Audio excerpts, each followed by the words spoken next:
Zia charitable trust মামলা, তাই তো? হ্যাঁ।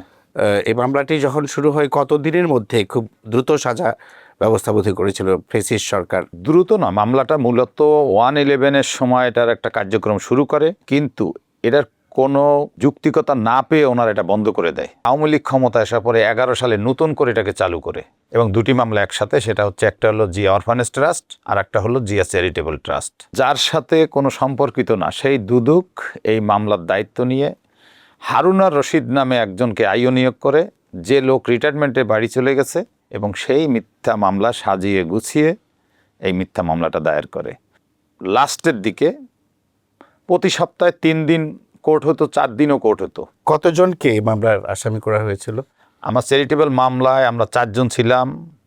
প্রথম আসামি ছিল সাবেক প্রধানমন্ত্রী বেগম খালেদা জিয়া, দ্বিতীয় নাম্বার আসামি ছিল তার রাজনৈতিক সচিব হারিস চৌধুরী, তৃতীয় নাম্বার ছিল ডক্টর জিয়াউল ইসলাম মুন্না, যিনি ওনার এপিএস ছিল, আমি ঢাকার মেয়র সাদেক হোসেন খোকার এপিএস ছিলাম। আমরা 4 জন ছিলাম এই মামলার আসামি। মূলত কোর্ট কোন জিনিসটাকে আমলে এনে আপনাদের সাজাটা দিয়েছিল? মানে মিথ্যা তো অবশ্যই আমরা জানি যে পুরো বিষয়টাই ছিল নাটকের ওনারা প্রতিটা পয়েন্টেই ওনারা মিথ্যার আশ্রয় নিয়েছে। এক হলো, বিএনপির ফান্ড থেকে জিয়া চ্যারিটেবলের নামে 4 কোটি সামথিং টাকা বিএনপির ফান্ড থেকে উত্তোলন করে ওই জমি ক্রয়ের কাজে ব্যবহৃত হয়েছে। ওই টাকাটা বলেছে যে এটা অবৈধভাবে আমরা নিয়েছি, দলের পারমিশন ছাড়া। দল বা সংগঠন বা যে কোনো ধরনের দাতব্য প্রতিষ্ঠান চলে সরকারের রেজিস্ট্রেশন মোতাবেক, এবং এই রেজিস্ট্রেশনে কি কি ধারায় কতটুকু পর্যন্ত হবে সেটা সব কিছুই বলা আছে, এবং যার রেজিস্ট্রেশন সরকার দেয়। এটা যদি কোনো আইনের ব্যত্যয় ঘটে সেই আইনে তার বিচার হবে।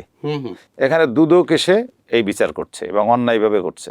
এই মামলায় দুদক যে পার্টি হয়েছে, এখানে ভুয়া একটা লোকের ঠিকানা দিয়ে একটা মহিলা আবেদন করেছে যে আমরা খালেদা জিয়ার নাম ভাঙিয়ে চাঁদাবাজি করেছি, সেই টাকা দিয়ে সম্পদ ক্রয় করেছি। আর একটা বলেছে যে আমরা যে টাকার দলিল করেছি অতিরিক্ত টাকা ওই পার্টিকে দিয়েছি। মানে নানাভাবে এটাকে তারা সাজিয়ে গুছিয়ে মামলাটা করেছে। মেইনলি আমাদেরকে বলেছে যে আমরা চাঁদাবাজি করেছি খালেদা জিয়ার নাম ভাঙিয়ে। এইখানে কিন্তু একজন লোক অভিযোগকারী নাই যে আমরা কারো কাছ থেকে 10 টাকা এনেছি অথবা কারো প্রেসার দিয়ে টাকা নিয়েছি।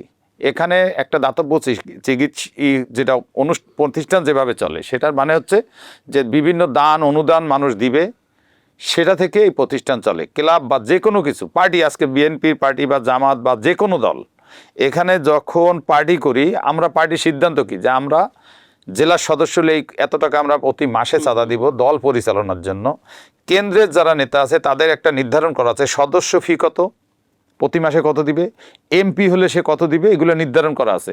যে স্বীকার করবে দলের এইসব নিয়মকানুন মেনে সেই তো দল করে। তো সে দল করে, সেখানে তো এটা তো অভিযোগকারী তো কেউ নাই। অথচ এই অভিযোগে আমাদেরকে অভিযুক্ত, এবং যে লোকটার নাম দিয়ে আবেদন করা হয়েছে ওই লোকের ঠিকানা আমরা খুঁজেছি, ওই ঠিকানা আসলে হোল্ডিং নাম্বারই নেই। এটা তাদের একটা বানানো, পুরো ব্যাপারটাই ছিল বানানো এবং সাজানো।